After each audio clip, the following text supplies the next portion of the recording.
एक बड़े भक्त राजा हुए हैं, जिसे वैष्णव राजा कहते हैं। ये अयोध्या के राजा थे।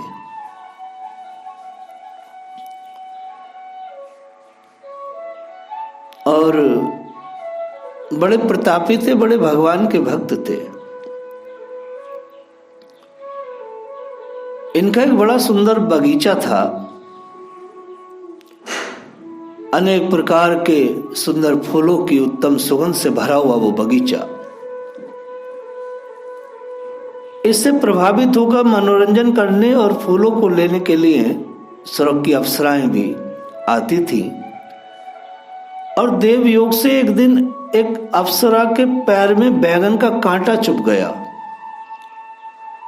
इससे उसका पुण्य क्षीण हो गया, बैगन का कांटा चुभने से। देवयोग से वह उड़कर स्वर्ग को न जा सकी, बाग में ही रह गई। प्रातःकाल बाग के मालियों से यह समाचार सुनकर राजा रुक्मानंद जी बाग में आए। अप्सरा को चिंतित देखकर राजा ने पूछा, देवी तुम्हें सुखी करने का क्या उपाय किया जाए? तब उसने कहा कि आपके बाग में हम लोग प्राय आती रहती हैं। कल एकादशी का व्रत का दिन था। इसमें बैगन के सेवन का सर्वदा निषेध है। मेरे पैर में बैगन का कांटा लग गया है, इससे मेरा पुण्य क्षीण हो गया है। महाराज मैं स्वर्ग को न जा सकी। अब आप कृपा करके ऐसा उपाय कीजिए जिससे मैं स्वर्ग को जा सकूं। महाराज ने पूछा, उपाय क्या है? कि कल जिसने एकादशी का व्रत किया हो वह हाथ में जल लेकर अपने व्रत के फल का संकल्प करके मुझे दे दे, तब मैं अपने लोक को जा सकती हूं। राजा ने कहा, व्रत करना तो दूर रहा, मेरे नगर में तो कोई इसका नाम भी नहीं जानता। तब अप्सरा ने कहा कि बिना जाने ही कोई भूखा रह गया हो उसे ही लाकर संकल्प करा दो, उसी के फल से मैं चली जाऊंगी। कृतज्ञ होकर सदा आपका गुण गाऊंगी। महाराज अयोध्या के राजा से ये बात कही जा रही है। ऐसा उपवन है कि उसकी सुगंध, अयोध्या के पुष्पों की सुगंध जो है वह स्वर्ग लोक तक जाती है, लेकिन स्वर्ग के फूलों की सुगंध यहां नहीं आती।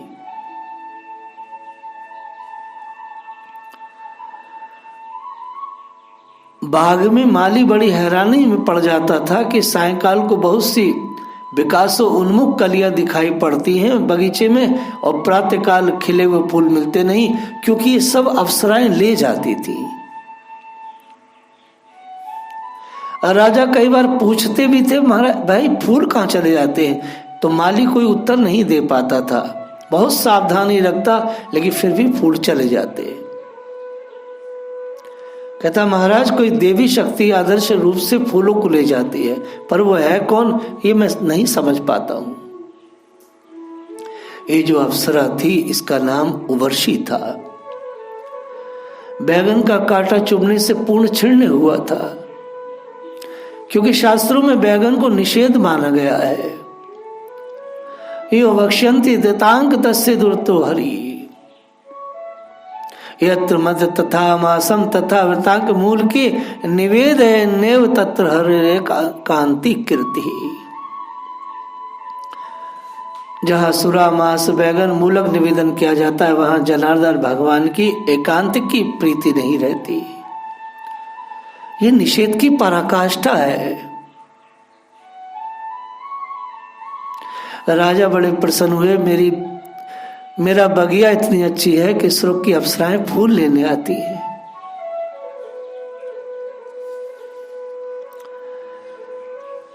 मनुष्यों को अप्सराओं को छूने का अधिकार नहीं है, क्योंकि जिनके पास तपोबल है, यज्ञादि का पुण्य है, देव तत्व की प्राप्ति हो चुकी है, वही अप्सराओं को छू सकते हैं।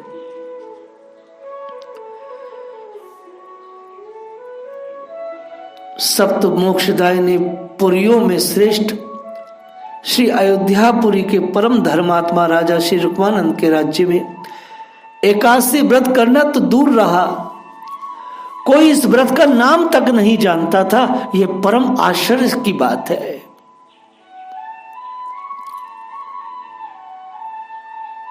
क्योंकि महाराज ने जब उवर्षी ने कहा कि कोई एकादशी का फल दे दे, तो महाराज ने यही कहा कि मैं तो इस व्रत का नाम पहली बार सुना हूं। लेकिन यह आश्चर्य की बात नहीं है, इसका समाधान यह है, कृतयुग सब योगी विज्ञानी करी हरि ध्यान तरहि सब प्राणी। जो सतयुग होता है उसमें योगी जन होते हैं, विज्ञानी जन होते हैं, ध्यानी जन होते हैं, तपस्वी होते हैं। एकादशी व्रत को ज्ञान योग समाधि की अपेक्षा गौण मानकर उससे एकदम उदासीन थे। अतः कहते नाम को जाने नहीं, इसको कोई जानता नहीं हमारे यहाँ।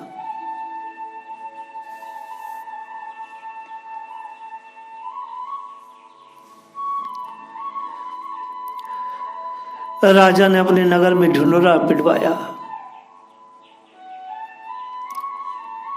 कि कल जिसने अन्न जल ग्रहण नहीं किया हो वह दरबार में आए, उसे इनाम मिलेगा। उस सुनकर बनिया की दासी आई, जिस बेचारी को बिना अपराध के ही बनिया ने मारा था। इससे गिलानी बस दिन रात भूख की प्यासी जान और जागती ही रही थी। राजा ने उसे व्रत का संकल्प करा दिया। अप्सरा उड़कर अपने लोक को चली गई। एकादशी व्रत की ऐसी अपार महिमा देखकर राजा ने विचार किया, मेरे राज्य में सभी व्रत, यह एकादशी के सभी व्रत अनिवार्य हैं। यदि कोई अन्न खाएगा तो उसे बांध कर मार डाला जाएगा। इसके प्रभाव से राजा रुक्मांग के राज्य में भाव भक्ति का इतना विस्तार हुआ। अब दूसरी अनोखी बात यह हुई कि समस्त राज्य की प्रजा बैकुंठ धाम जाने लगी।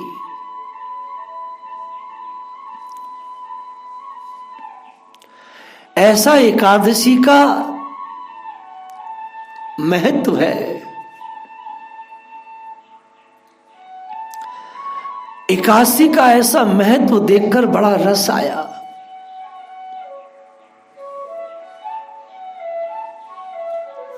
लेकिन आश्चर्य इस बात का है कि राजा रुक्मान जी की को उवर्षी को देखकर किंचित भी आसक्ति नहीं हुई, बल्कि प्रयत्न करके उसे स्वर्ग को पठाए, क्योंकि वह अयोध्या के राजा है। एकादशी के दिन जागरण का विधान है। नित्यम संकीर्तनम भक्त्या हरितस्य वशे भवेत्। रुक्मांग गद जी बहुत बड़े प्रतापी राजा है। भगवान के सम्मुख भक्ति पूर्वक जागरण करते हुए नित्य संकीर्तन करते हैं। भगवान उनके बस में हो जाते हैं। वे दासी भूख के मारे अत्यंत शोक के कारण रात्रि पर सोई नहीं थी।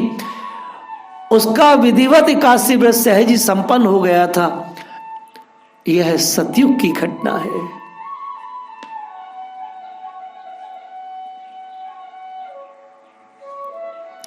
एक और दृष्टांत देते हैं। एक बार नारद जी आकाश मार्ग से कहीं जा रहे थे। संयोग से उवर्षी अप्सरा उधर आ रही थी। उसे अपनी ओर आते देख नारद जी रास्ता छोड़कर आगे निकलने लगे। ब्रह्म वर्चस्वी मुनि की अद्भुत कांति को देखकर उवर्षी मोहित हो गई। लज्जा छोड़कर मुनि को हाव भाव दिखाकर मोहित करने का प्रयत्न करने लगी, परंतु सब व्यर्थ था। तब स्पष्ट शब्दों में उसने कहा कि नारद जी, आप मुझसे प्रेम करो, क्या वैराग्य में धूल खाते डोलते हो? नारद जी ने कहा, अस्थि चरम मलमूत्र के भंडागार कामनी के वास्तविक स्वरूप को समझने वाला कौन ऐसा विवेकी पुरुष है जो उससे प्रीति करेगा? उवर्षी ने कहा, नारद जी, आप कैसी भूली भूली सी बातें कर रहे हैं। यह सब दोष तो प्राकृतिक स्त्रियों में होते हैं। हम तो दिव्य देवांगनाएं हैं। हमारा शरीर तो दिव्य सुगंधी का भंडार है। यदि आपको विश्वास ना हो तो देख लीजिए। ऐसा कहकर उवर्षी ने अपना पेट चीर कर दिखाया तो उसमें से केसर कस्तूरी चोबा चंदन की दिव्य सुगंध फैल गई। परंतु नारद जी के मन में कोई विकार न हुआ। वे बोले, माता जी यदि ऐसा जानता तो तेरे ही उधर से जन्म लेता। यह सुनकर उर्वशी ये सोच कर कि जब इन्होंने माता ही कह दिया तो इनसे क्या कहना, स्वयं संकुचित होकर के चली गई। इसी प्रकार रुक्मावंत जी भी सर्वथा निर्विकार रहे। उर्वशी को देखकर उनके मन में किसी प्रकार की भावना न जगी। एकादशी के दिन उपवास का रखना सब पापों का नाश करने वाला, अत्यंत पुण्य कारक, मनुष्यों को भगवान का स्मरण कराने वाला होता है। शास्त्रों में इसकी बड़ी महिमा का वर्णन आया है। राजा रुक्मांग एकादशी के दिन हाथी पर नगाड़ा रखकर बजवाते और कहते, घोषणा कराते थे, आज एकादशी तिथि है। 8 वर्ष से अधिक और 85 वर्ष से कम आयु का वाला जो मंद बुद्धि मनुष्य भोजन करेगा वे मेरे द्वारा दंडनीय होगा। नगर से निर्वासित कर दिया जाएगा। औरों की बात तो क्या, पिता भ्राता पुत्र पत्नी मेरा मित्र ही क्यों ना हो, यदि वह एकादशी के दिन भोजन करेगा तो उसे कठोर दंड दिया जाएगा।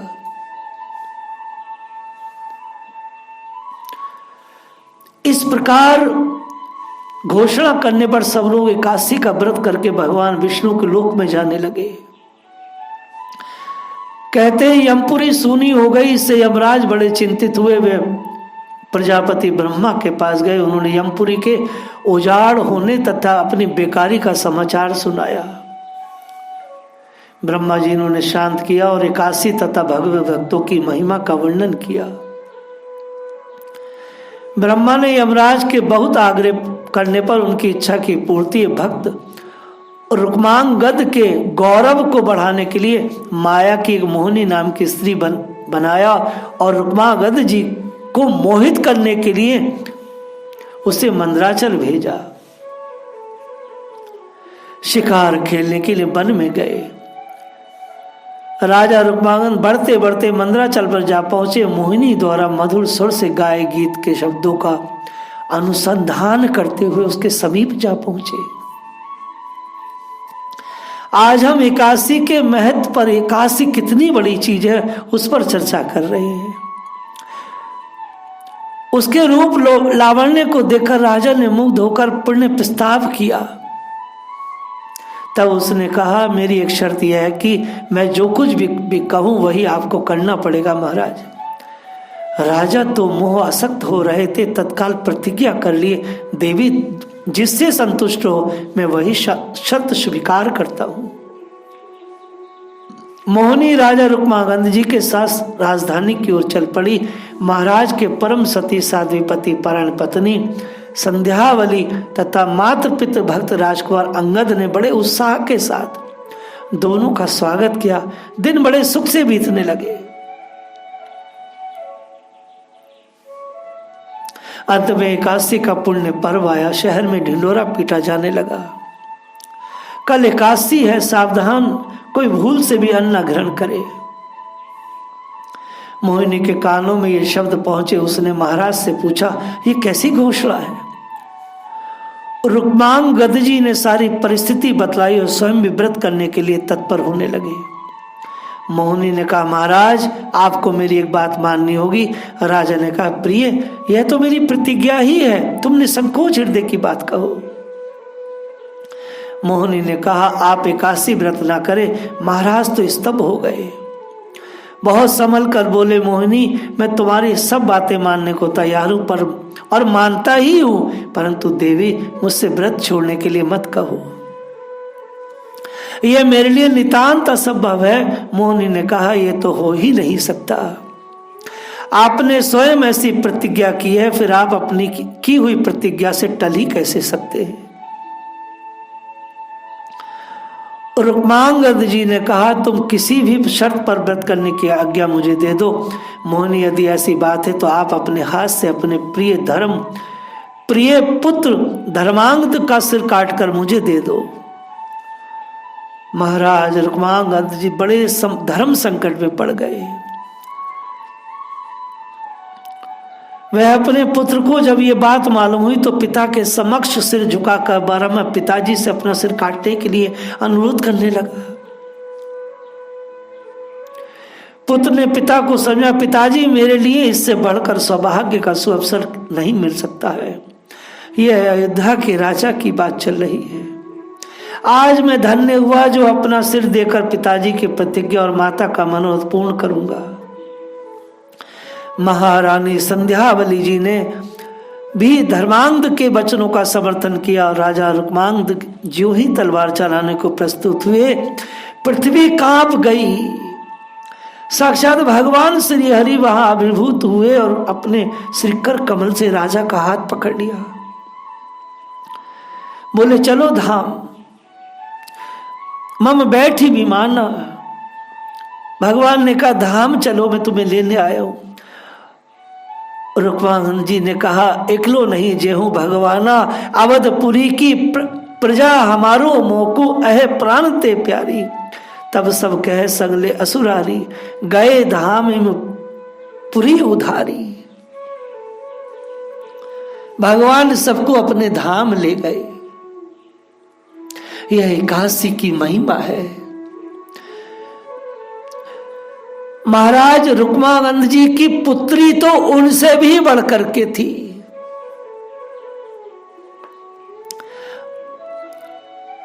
अयोध्या के राजा की बेटी। राजा रुक्मानंद ने एकादशी व्रत की सच्ची महिमा को प्रत्यक्ष प्रकट करके दिखाया। आप जब इनकी पुत्री की एकादशी व्रत की निष्ठा को जरा प्रेम से सुने। एक बार जब ये अपने पिता के घर आई हुई थी, तब एक दिन उनका पति आया। व्रत का दिन था, इसलिए किसी ने भोजन पानी की बात पूछी ही नहीं। उसे भूख ने बहुत सताया। व्याकुल होकर अब उसने अपनी स्त्री से भोजन मांगा। एकादशी व्रत होने के कारण उसने कुछ भी खाने को नहीं दिया। तब उसके पति ने कहा कि मुझसे भूख सही नहीं जा रही है, मैं थोड़ी देर में मर जाऊंगा। राजपुत्री ने अपने पति से कहा आज तो एकादशी है, इसके समान प्राण त्यागने का उत्तम दिन और कोई नहीं हो सकता। इसलिए मृत्यु का क्या भय, यदि प्राण छूट भी जाए तो दुर्लभ वैकुंठ की प्राप्ति होगी। राजपुत्री ने सुख पाकर ऐसा ही माना। व्रत निष्ठा पर अटल रही। उधर भोजन न मिलने से उसके पति ने प्राण त्याग दिए। शीघ्र ही वैकुंठ धाम को पहुंचकर भगवान को प्राप्त हो गया। यह देखकर उसकी स्त्री का हृदय भक्ति से भर गया। उसने भी शरीर त्याग कर पति का अनुगमन किया। इस प्रकार उसके प्रण के ऋषियों ने गा गा कर कहा है। ये ऋषि समाज, ये कथाकार, ये संत महात्मा भगवान और भक्तों के ऐसे ऐसे चरित्रों को गा करके अपने जीवन को धन्य धन्य बनाते हैं। वास्तव में बात यह थी, कन्या का पति दशमी की संध्या को ही आ गया था। प्रथम तो ससुर रुक्मानंद जी के पास गया, प्रणाम किया। राजा ने बड़ा प्यार किया, भूरी भूरी शुभ आशीर्वाद दिया, कुशल मंगल पूछा, परंतु खाने पीने की कोई बात नहीं पूछी, क्योंकि एकादशी व्रत के विधान में दशमी को भी केवल एक बार लघु आहार किया जाता है। इसके बाद सासू के पास गए, वहां भी वही बात। तत्पश्चात अपनी पत्नी से कहा कि क्या बात है, मेरे सास ससुर प्यार की बात तो बहुत करते परंतु भोजन पानी के कुछ नाम नहीं लेते। तब राजकुमारी ने सब रहस्य बताया। विचार करने लगा कि आज तो बुरे फंसे, आज तो भैया ठीक नहीं रहा।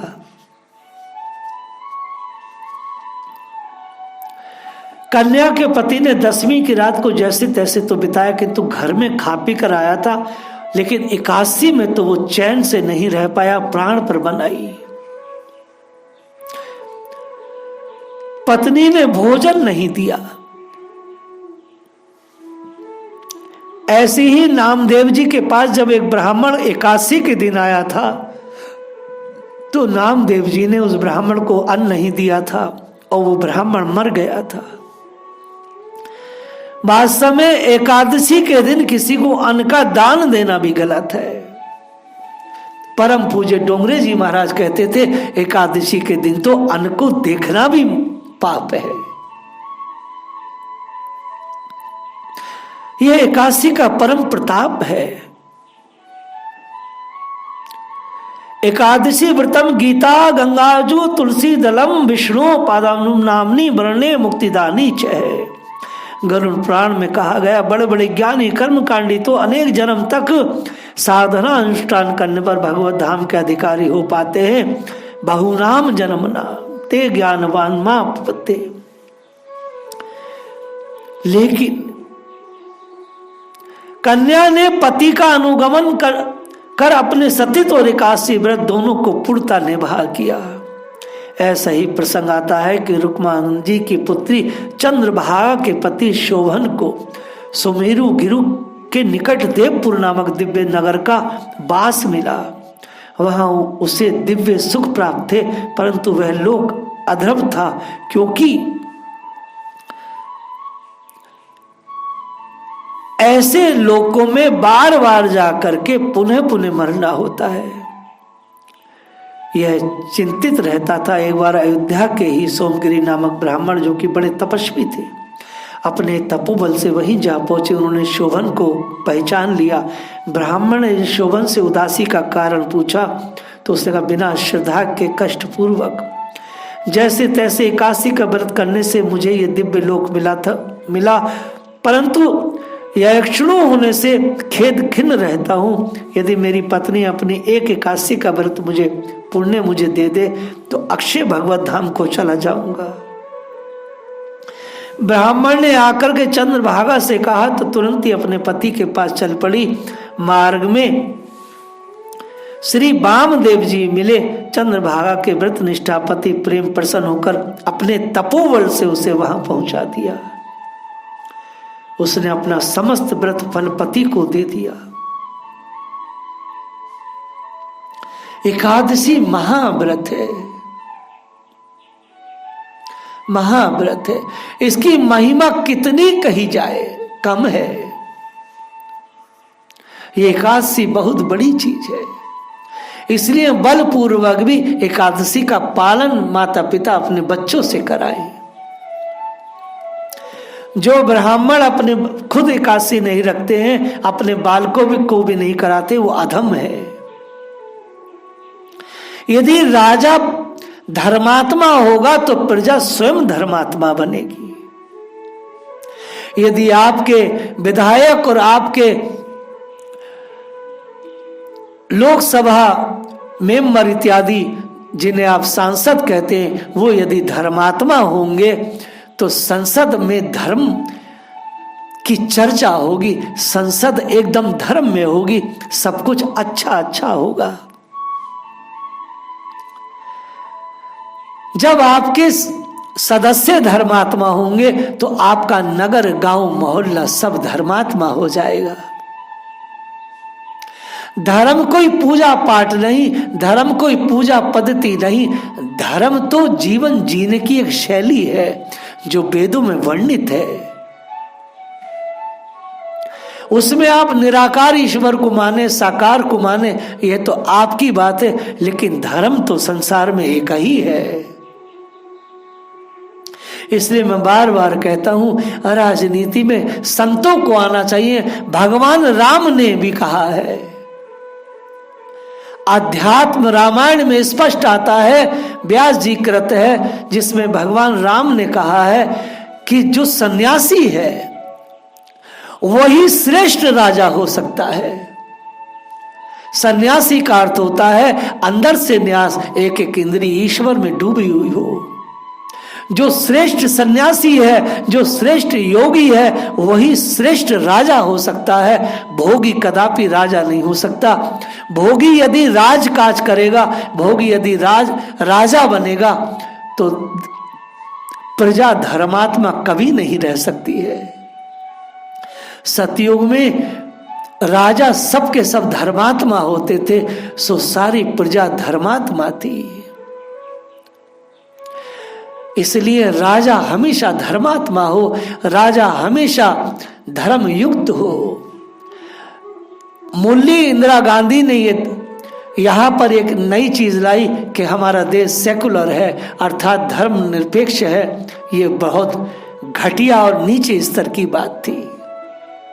संसार में कोई भी मनुष्य धर्म के